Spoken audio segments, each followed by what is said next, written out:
Rebecca, I just want you to share with the folks, you remember coming in here with your daughter Julia, what it was like. What were you experiencing at that time? I had no place to go. It was in the middle of winter. I'd been homeless off and on for quite some time. And out on the streets, it's known that when you're at the end of the rope, that this is a place to come. So going back and just sharing a little bit more, were you experiencing any fears? What was going through your life? I mean, or were you just in a survival mode? Where were you at? I was addicted to drugs. I had lost my two boys.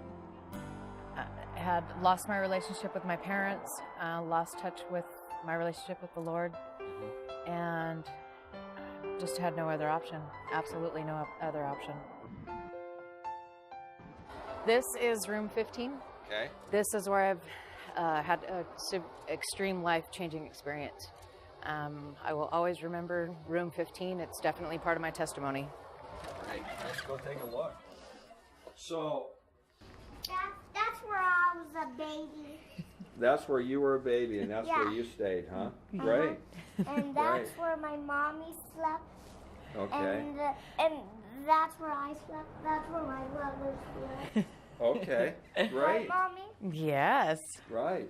So, Rebecca, coming into this environment, you just experienced being on drugs and what have you, and here you are in this safe, healing place. What began to happen in your life? Well, the first night, my toes thawed out. That would Okay. have to be the first thing. Another thing that is beneficial and necessary here that I had to assume responsibility for was my sobriety. And you have 2 weeks to get clean here. And in that 2 weeks, I did some changing as far as my lifestyle. However, my heart just wasn't there, but I was clean.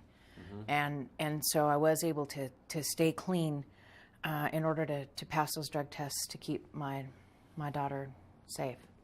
Okay, so you share with me, you've been here 3 months, Right. and you had 3 months of sobriety, and Yes. that was important for you to get your kids back. Absolutely. Because they required, what, 6 months? It was 6 months. I had to have clean tests, and because of the 3 months that I already had under my belt here, when I was able to get on my own and get my own place, I signed up with random drug testing at Task to actually pay for my own random drug testing, and ended up getting another 3 months, which ended up getting my children back.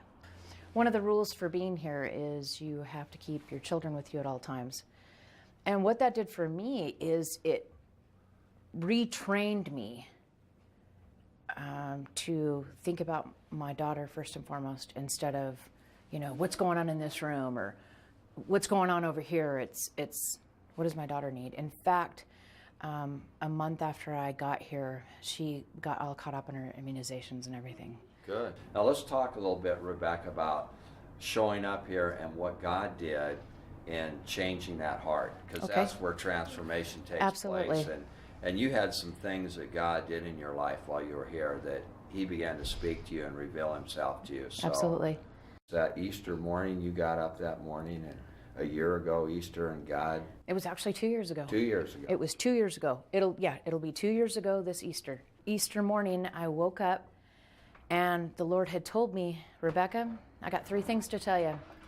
I'm real, I'm alive, and I love you.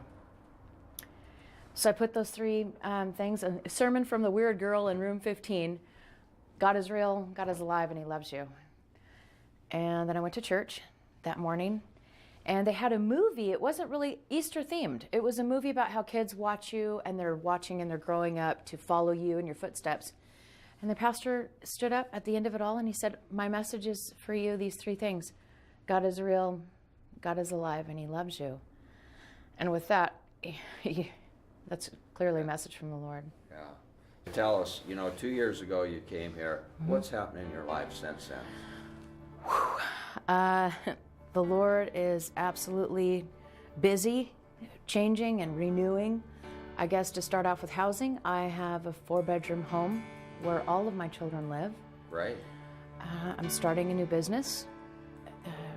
Just bought the business license last week. which is a huge blessing.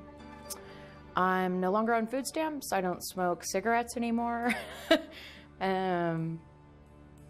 My children are in a wonderful private school, Christian school. There's just so much that the Lord's doing. I'm really learning that no matter what circumstances happen, that He is in control. I just trust Him. So tell me also in that, what's happened with your family? Your folks and you. Well, after not speaking for 5 years, I stopped sending hate email and started sending mail that says, I love you and I'm sorry. I love you and I'm sorry. I did that for about 5 months in a row, and then called my mom one day, and she just picked up the phone and said, hi back. So we've been reunited since then, and that was it'll be 2 years in June.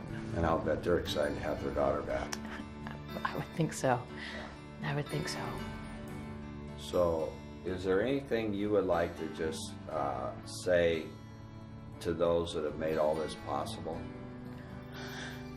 I don't think there's enough I could say, except that it says in the Bible that when you did this for the least of these, you did it for me. So, thank you.